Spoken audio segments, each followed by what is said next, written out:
नमस्कार, मी Prajakta Tupkar skin health solution मधून आणि आजच्या पॉडकास्टमध्ये आपण अशा स्किन डिसीज बद्दल बोलणार आहोत ज्याबद्दल आजही लोकांमध्ये खूप मिथ्स, फिअर, जजमेंट आणि कन्फ्युजन आहे. विटिलिगो म्हणजे नेमकं काय? सोरायसिस फक्त स्किन प्रॉब्लेम आहे का? स्ट्रेसमुळे स्किन डिसीज वाढू शकतात का? मेंटल हेल्थ आणि स्किन ह्यांचं नेमकं कनेक्शन काय आहे आणि ते किती डीप असतं? पंचकर्म आणि आयुर्वेदा खरंच मदत करू शकतं का? आणि ट्रीटमेंट चालू असूनही रिझल्ट उशिरा का दिसतात? या सगळ्या प्रश्नांची उत्तर आज आपण जाणून घेणार आहोत डॉक्टर नेहा डोणगावकर मॅडम कडून. त्या अनुभवी स्किन स्पेशालिस्ट आहे. त्यांना 35 वर्षाचा अनुभव असून त्यांनी 32,000 पेक्षा जास्त पेशंट्सवर यशस्वी उपचार केले आहेत. Welcome ma'am. थँक्यू. नमस्कार प्राजक्ता. नमस्कार मॅम. तुम्ही आज आम्हाला विटिलिगो आणि सोरायसिस बद्दल काय सांगाल? ह्या डिसीज कशा आहेत किंवा ह्याच्यामुळे काय होतं किंवा विटिलिगो किंवा सोरायसिस या दोन्हींमध्ये नेमका फरक काय आहे? प्राजक्ता, विटिलिगो आणि सोरियासिस हे दोन आजार असे आहेत की लोकांना जसं वाटतं की हे फक्त स्किनवर दिसतं, पण तसं नसून ज्यांना हे आजार होतात त्यांच्या शरीरामध्ये खूप सारे घडामोडी घडतात आणि त्याच्यानंतर हे पांढरे पॅच किंवा सोरियासिस येतात. हे दिसतात तेवढे सोपे आजार नसतात. ओके मॅम, हे अनुवंशिक आहेत का? काही प्रमाणामध्ये जेनेटिक पण असू शकतात, पण प्रत्येक पेशंटला जेनेटिक याच्यामुळेच होतो असंही नाही आहे. आणि काही लोकांमध्ये जर जेनेटिक्समध्ये आहे, त्यांची फॅमिली हिस्ट्री आहे, तर प्रत्येकालाच ते होतील असंही नाही आहे. त्याचा रेशो वेगवेगळा असू शकतो. ओके. सुरुवातीला मॅम सिम्पटम्स कोणती असतात जी लोक इग्नोर करताना दिसतात? आता जर विटिलिगो बद्दल बोलायचं झालं तर हळूहळू छोटे छोटे जेव्हा व्हाईट स्पॉट सुरू होतात, तर बऱ्याचदा त्याच्याबद्दल काय समजलं जातं की आपल्याला कुठल्या तरी व्हिटॅमिनची डेफिशियन्सी आहे आणि मग त्याचा कोर्स करायचा आणि मग त्याच्यानंतर काही दिवसांनी जेव्हा ते खूप ब्राईट होतात किंवा खूप वाढतात तेव्हा मग ते पळत पळत डर्मॅटॉलॉजिस्टकडे जातात. तर हा जो मधला पिरियड असतो साधारणतः 3-6 महिन्याचा, तर त्यावेळेस मात्र जर व्हिटॅमिनचा 1-1.5 महिन्याचा कोर्स केलाय आणि तरी पण ते तसेच आहे, तर मात्र ताबडतोब डॉक्टरांना दाखवायला. ओके मॅम, पंचकर्म सोरायसिस आणि विटिलिगो मध्ये किती इम्पॉर्टंट आहेत? हा खूप चांगला प्रश्न आहे. आता पंचकर्म हा एक खूपच महत्वाचा भाग आहे जो सोरियासिस विटिलिगो मध्ये खूपच महत्वाचा आहे. तर आता आपल्याकडे ज्या 3 पॅथी आहेत, ॲलोपॅथी, होमिओपॅथी, आयुर्वेद, ह्या 3 जास्त चालतात. तर त्याच्यामध्ये ॲलोपॅथीमध्ये असं कुठलाही लाईन ऑफ ट्रीटमेंट नाही की तुमच्या शरीराची व्यवस्थित शुद्धी करायची, तुमच्या गट फ्लोराचं क्लिन्झिंग करायचं आणि त्याच्यानंतर जे ऑटोइम्यून डिसीजेस आहेत, शरीरामध्ये जी ऑटोइम्युनिटी कंटिन्युअस वाढते आहे, त्याला ब्रेक देण्यासाठी पहिले गट फ्लोरा क्लिन्झिंग करून नंतर ट्रीटमेंट करायची. हे फक्त आणि फक्त आयुर्वेदामध्येच आहे. तर जर पंचकर्म आधी करून नंतर ट्रीटमेंट चालू केली आणि मेडिसिन नंतर सुरू केले तर त्याचे इफेक्ट खूप फास्ट येतात. म्हणजे जर तुम्ही फॉर एक्झाम्पल मेडिसिन घेताय तर 6 महिन्यांनी जो रिझल्ट येणार आहे तो पंचकर्म करून तुम्हाला 2 महिन्यात दिसेल. कारण नॅचरल आहे. याच्यामध्ये कसं असतं की तुमच्या शरीरामध्ये जे टॉक्झिन जमा झाले, जो आम म्हणतो आयुर्वेदात आम्ही, तो सगळा जमा झालाय. प्रोसेस फूड खातायत, जंक फूड खातायत आणि मग त्याच्यातून जी शरीराची हानी झाली आहे तर ते सगळं क्लीन करायचं काम हे पंचकर्म. ओके, म्हणजे बराच महत्वाचा भाग आहे पंचकर्मामुळे. ओके मॅम, डिटॉक्सिफिकेशनचा स्किन डिसीज वर कसा परिणाम होतो तरी? आता जे आपण पंचकर्म म्हणतोय की पंचकर्मामध्ये एकच कर्म नाही, त्याच्यामध्ये जे डिसीज आहेत त्याच्या अनुषंगाने वेगवेगळे कर्म येतात. तर ह्या कर्मामध्ये सगळं डिटॉक्सिफिकेशन बॉडीचं होतच. आणि जेव्हा बॉडी डिटॉक्सिफाय होती आणि हल्ली खूप फॅड निघालेत की लिव्हर डिटॉक्सिफिकेशनचं हे सिरप घ्या, ते सिरप घ्या, ब्ला ब्ला ब्ला, आणि ते घेतल्यानंतर लगेच डायरेक्ट लिव्हर डिटॉक्सिफिकेशन होतं, असं मुळीच होत नाही. डिटॉक्सिफिकेशनचं पण सायंटिफिक प्रोसिजर आहे, त्या पद्धतीने केलं तरच डिटॉक्सिफिकेशन होतं. असं कुठलंही सिरप पिलं आणि डायरेक्ट लिव्हर क्लीन झालं तर ते काही आपला ग्लास नाही आहे की त्याच्यावर आपण टाकलं लगेच क्लीन केलं. लिव्हरवर जेव्हा खूप सारे इम्प्युरिटीज आणि खूप सारे वेगवेगळ्या अन्नाचा मारा केला जातो तेव्हा त्याचं फंक्शन कुठेतरी हळूहळू पुअर व्हायला लागतं. आणि जेव्हा ते पुअर होतं, हे काही एका दिवसाची प्रोसेस नसते, ही वर्षानुवर्ष घडत असते आणि वर्षानुवर्ष आपण त्या लिव्हरवर थोडक्यात सांगायचं तर अत्याचार करत असतो.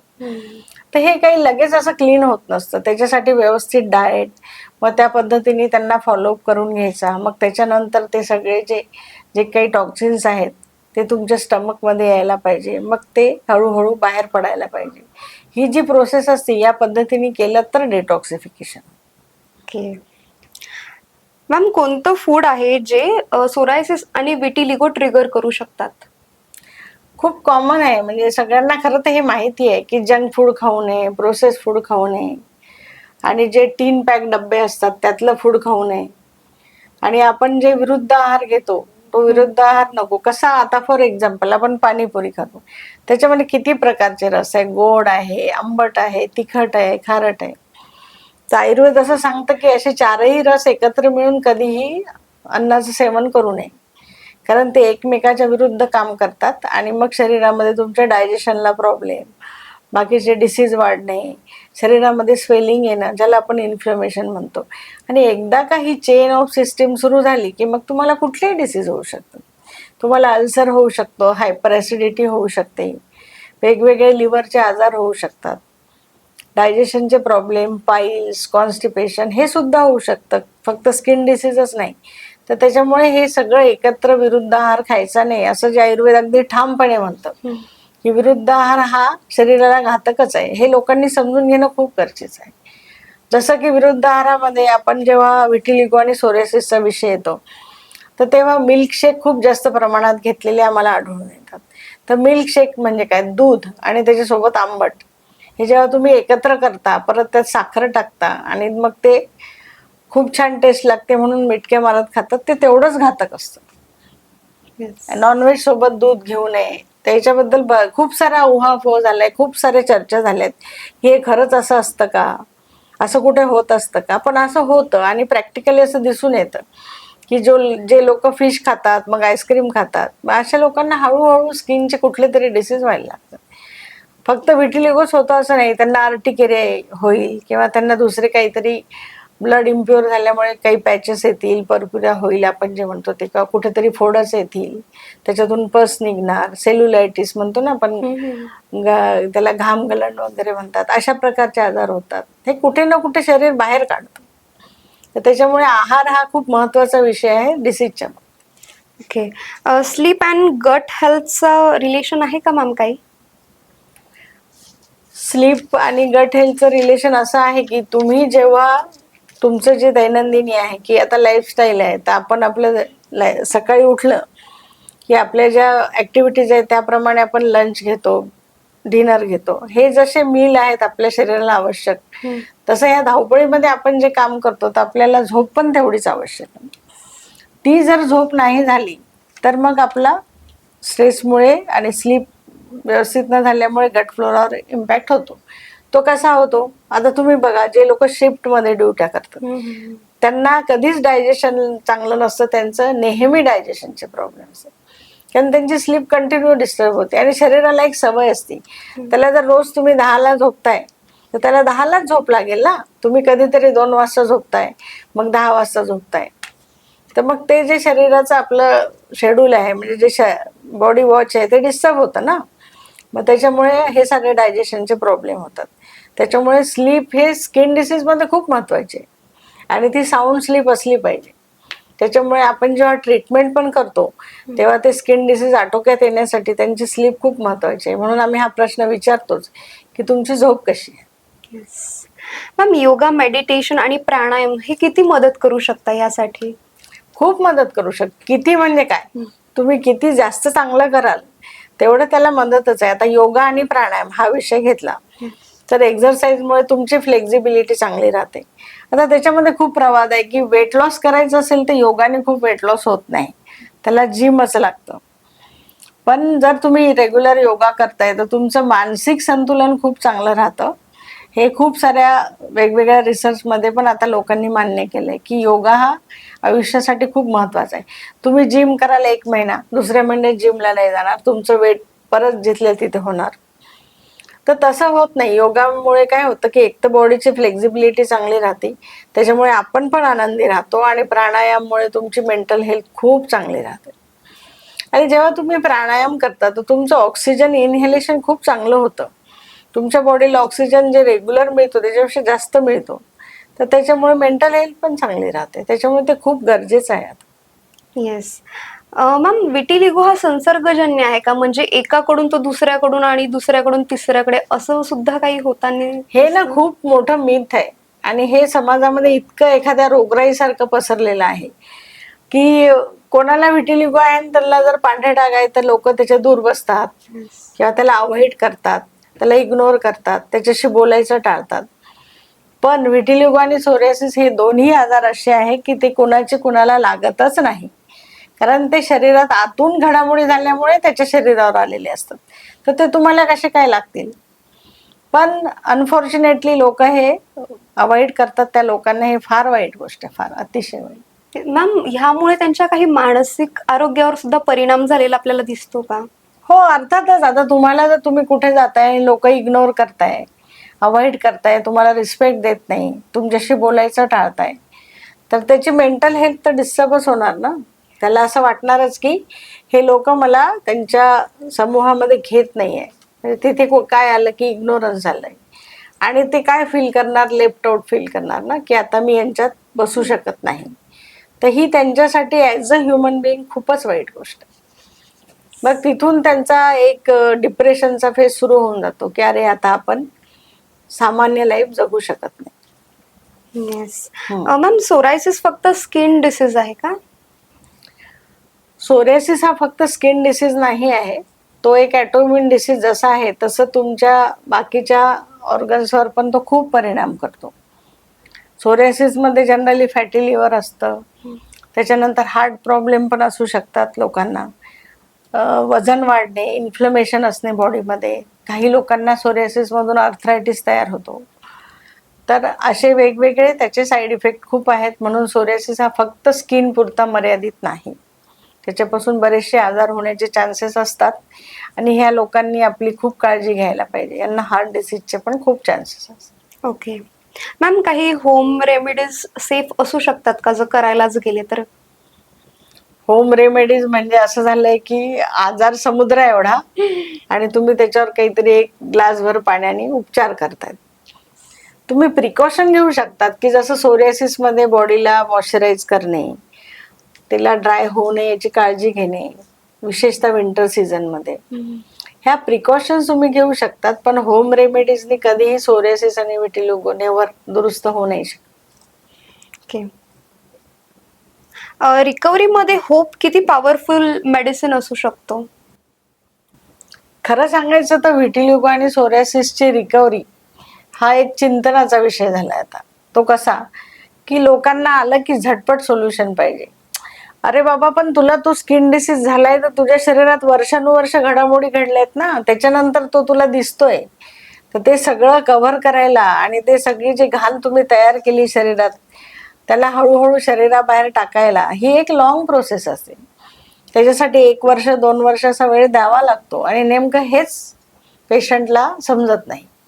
आणि ती रिकव्हरी फास्ट झाली म्हणजे काय 2 महिन्यात ते डाग गेले पाहिजे असं कधीच होत नाही. त्यांना लवकरात लवकर रिझल्ट हवे त्यांना असतात. रिझल्ट हवे असतात, हे खरं आहे.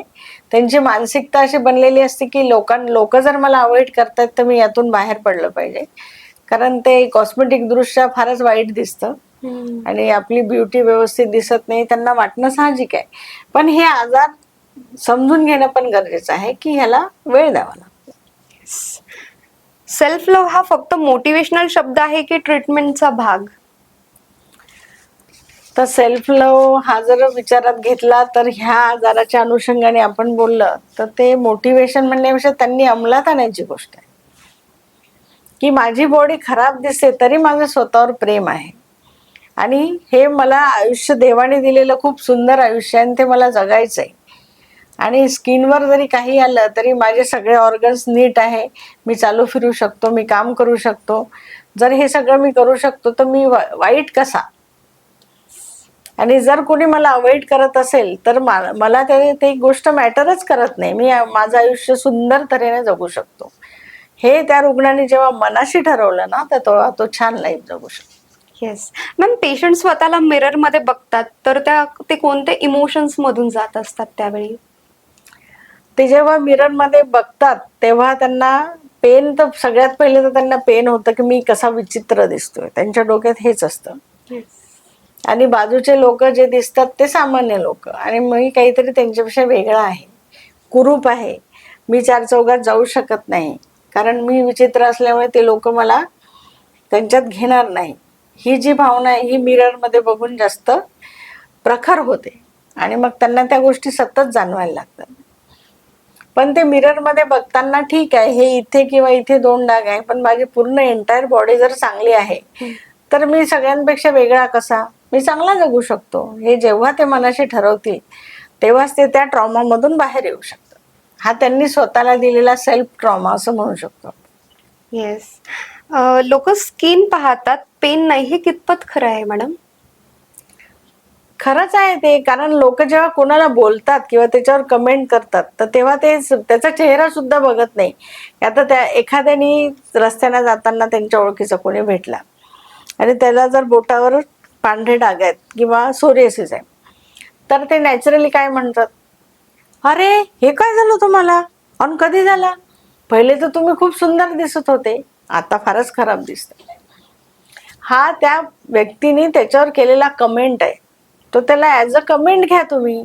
ठीक आहे, त्याने आधी तुम्हाला पाहिलं, आता तुम्हाला हा डिसीज झालाय, उद्या तुम्ही त्याच्यातून बाहेर पण निघणार आहे आणि मी चांगला पण होणार आहे, हा विचार तुम्ही का नाही करू शकत? मी पेशंटला तेच म्हणते, हे परमनंट नाही आहे, हे जाणार आहे, आणि ते जाणार आहे हे तुम्ही तुमच्या मनाशी ठरवा की मी याच्यावर चांगल्यात चांगली ट्रीटमेंट घेईल, डॉक्टरने सांगितलेलं सगळं पाळेल, डॉक्टरांना सहकार्य करेल आणि मी याच्यातून बाहेर पडेल.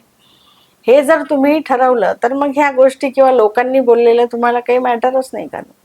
Yes ma'am. सोसायटीच्या नजरा आणि कमेंट ह्या ट्रॉमा तयार करू शकतात का एखाद्या माणसाच्या मनात? कुठलाही ट्रॉमा हा आपण स्वतः तयार करतो. लोक तुम्हाला ट्रॉमा द्यायसाठी येत नाहीत, ते एक शब्द बोलतात आणि निघून जातात. त्यांच्यासाठी त्या गोष्टीचं 1 मिनिटाच्या वर इम्पॉर्टन्स नसतं. ते त्यांना जे वाटलं त्याची ती प्रतिक्रिया देतात आणि त्यांचं ओपिनियन देतात. नंतर काही लोक असे पण असतात की असं म्हणतात, अरे हो ठीक आहे, तुला हे झालं का, मग तू काय कर, माझ्या ओळखीचा एक डॉक्टर आहे त्याच्याकडे जाऊन बघ. हे काय झालंय, त्याचं opinion, that's not your life. त्याचं ओपिनियन त्याने दिलं, आता तुम्हाला काय करायचंय, हे त्याला ॲज अ ट्रॉमा घ्यायचं की ठीक आहे त्यांनी चांगल्या भावनेने मला ओपिनियन दिलं, पण माझं मी बघेल मला कुठे ट्रीटमेंट करायची, किंवा सध्या जी घेतोय त्याच्यामध्ये मी सॅटिस्फाईड आहे आणि मला फरक पडतोय तर मी ती चालू ठेवणार आहे, आणि त्याला त्याचं ओपिनियन त्याला तिथेच ठेवून देतो. त्याची जागा ओपिनियन पेक्षा जास्त नाही आहे, तर मग तो ट्रॉमा तुम्ही तयार केलेला होणारच नाही ना. Yes ma'am. मॅम, काही पेशंट्स लोकांमध्ये जाणं, फोटो काढणं किंवा रिलेशनशिप टाळताना सुद्धा दिसून येतं विटिलिगो आणि सोरायसिसमुळे. तर हे किती कॉमन आहे? मी माझ्या एका पेशंटचं उदाहरण देऊ इच्छिते या बाबतीत, कारण ते जास्त चांगलं सगळ्यांना समजू पण शकतं की रिलेशनशिपमध्ये प्रॉब्लेम कसा येतो. आता जनरली जर हजबंड वाईफ असेल तर ह्या 2 रिलेशनशिपमध्ये त्याचा जास्त प्रॉब्लेम येतो. तर एखाद्याला आहे, समजा वाईफला आहे, तर शक्यतो आपल्याकडे मेल डॉमिनन्स आहे सगळीकडे. तर जर वाईफला असेल तर तिचे मिस्टर त्यांना, हजबंड त्यांचे टाळतील, किंवा मग इंटिमसीमध्ये ते तेवढे त्या पद्धतीने इन्व्हॉल्व नाही होणार किंवा अवॉइडच करतील असं दिसून येतं. तर माझी एक पेशंट आहे, लेडी पेशंट, तर तिचे हजबंड तिला अवॉइडच करतात ते 2 वर्षापासून, म्हणजे त्यांच्या रिलेशनशिपमध्ये इंटिमसी नाहीच आहे. तर हे अशा पद्धतीचा त्याच्यावर परिणाम होतो. पण आता त्या लेडीजला मी जे काही तिला काउन्सिलिंग केलंय त्याच्यातून ती आनंदाने राहायला शिकली आहे. मग आता याच्यामध्ये बरेच प्रकार असतात. कोणी आपल्या हजबंडला होल्ड टू अकाउंट करू शकतो की मी तुझी वाईफ आहे, सर्व दृष्टीने जर मी तुझी पार्टनर आहे तर ह्या बाबतीत पण हे अवॉइड का करतो, कारण हा काही कॉन्टेजियस आजार नाही आहे, त्याच्यामुळे त्या हजबंडला काही अपाय होतच नाही. पण मग हे प्रत्येकाने आपलं लाईफ कशा पद्धतीने जगायचं हे त्यांनी ठरवून जगायचं असतं. पण ॲज अ डॉक्टर मी तर असं म्हणेल की कुठलाही आजार तुम्हाला तोडू शकत नाही. हे जर तुम्ही मनाशी ठरवलं तर तुम्ही खूप सुंदर लाईफ जगू शकता. आता रिलेशनशिपचा एक दुसरा भाग आहे की जर आई असेल, तिला झाले, तर मुलं म्हणतात की आई हे बघ ना, हे चांगलं दिसत नाही, माझ्या शाळेतले मुलं मला विचारतात तुझ्या आईला काय झालंय, हा प्रश्न मुलांकडून येतो. तर त्याच्यामध्ये मुलांची काय असते, केअर असते की त्यांना वाटतं की आपल्या आईला उद्या कोणी काही म्हणू नये. तर त्याच्यासाठी जर ट्रीटमेंट अवेलेबल आहे तर ती करू शकतो आपण, आणि आपल्या मुलांनाही समजवू शकतो की हो बाळा, हे जे मला झालंय ह्याला वेळ लागतो, तर मी त्याच्यावर ट्रीटमेंट घेते, काही दिवसांनी मी पहिले सारखीच दिसणार आहे. त्या रिलेशनशिपवर होणारा परिणाम निश्चितच आहे, पण माझं तर असं म्हणणं आहे की ते परिणाम आपण कितपत स्वतःवर करून घ्यायचा हे प्रत्येकाने ठरवलं. मॅडम, हे जे विटिलिगो किंवा सोरायसिसचे जे पेशंट आहेत, तर तुम्हाला त्यांच्यामध्ये सिव्हिअर डिप्रेशन किंवा सुसायडल थॉट्स असं काही दिसतं का जास्त प्रमाणात, किंवा प्रत्येक पेशंटमध्येच म्हणा? प्रत्येक पेशंटमध्ये सुसायडल थॉट असेल असं असं नसतं. कारण बघा, जेव्हा तो पेशंट व्हिटिलिगो किंवा सोरायसिसचा असतो, तो ह्युमन बिईंग आहे, तर त्यांच्या पण वेगवेगळे स्वभाव असतात, वेगवेगळ्या टेंडन्सी असतात. जो ॲग्रेसिव्ह स्वभावाचा असेल तो म्हणेल की मी याला दुरुस्तच करून राहील, मला फॉरेनला जावं लागलं तरी मी दुरुस्त करेन. दुसरा असतो की तो स्वतःच मुळात डिप्रेस नेचरचा असतो. तर असे काही 10% लोक असतात, त्यांना सुसायडल टेंडन्सी असू शकते. मग ते विचार करतात की हे मला झाले ना, मग ह्या जगात राहणंच नको, मला हा आजार घेऊन जगायचंच नाही. असं त्याचे डिवायडेशन असतात. प्रत्येक पेशंट तसा नसतो, काही लोकांमध्ये ही प्रवृत्ती असते. मॅडम, मग सायकोलॉजिकल काउन्सिलिंग किती इम्पॉर्टंट आहे अशासाठी ज्यांना मेंटल इश्यू आहेत विटिलिगो किंवा सोरायसिसमुळे? व्हिटिलिगो आणि सोरायसिस कुठल्याही स्किन डिसीज मध्ये सायकोलॉजिकल काउन्सिलिंग मस्ट आहे.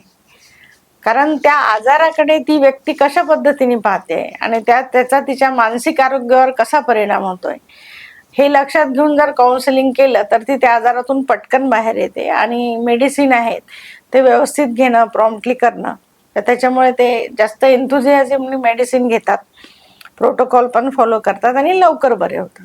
म्हणून हे मस्ट आहे. ओके. मॅडम, ही जी स्किन डिसीज आहेत, जसं की आपण बोलल्याप्रमाणे की नाही म्हटलं तरी पण भरपूर खोलवरती जखमा होतात, बाहेर गेल्यानंतर कमेंट्स असतात लोकांच्या, किंवा त्यांना स्वतःलाच मिररमध्ये बघावंसं वाटत नाही, तर या खोल जखमा कुठपर्यंत असू शकतात ह्या पेशंटच्या? कितपत त्रास देत असतील ह्या? आता बघा, ह्या खोलवर जखमा कितवर असू शकतात म्हणण्यापेक्षा त्या आयुष्यातले किती तास त्याच्यावर घालतात असं म्हणणं जास्त महत्वाचं आहे. म्हणजे आता कोणी कमेंट करतं, हे करतंय, तर ते कमेंट आठवून आठवून स्वतःला दुःख करून घेणारे आणि तासन तास त्याच्यात बुडून राहणारे पण लोक असतात. आणि काही लोक जाऊ दे, त्यांनी कमेंट केलं ना, पण मी तर बरा होणार आहे, मी जसं सांगितलं तसं. आपण असं म्हणतो ना की लोक फक्त दारूतच बुडत नाही, आपण दुःखी आहोत आणि आपण व्हिक्टिमाइज आहोत हे समजून पण तासन तास त्याच्यात बुडून राहणारी पण टेंडन्सी असते. तर त्या पद्धतीने ते स्वतःलाच जखमा करून घेतात असं म्हणायला हरकत नाही. तर त्याच्यातून बाहेर पडायचं हे त्यांनी ठरवायला पाहिजे.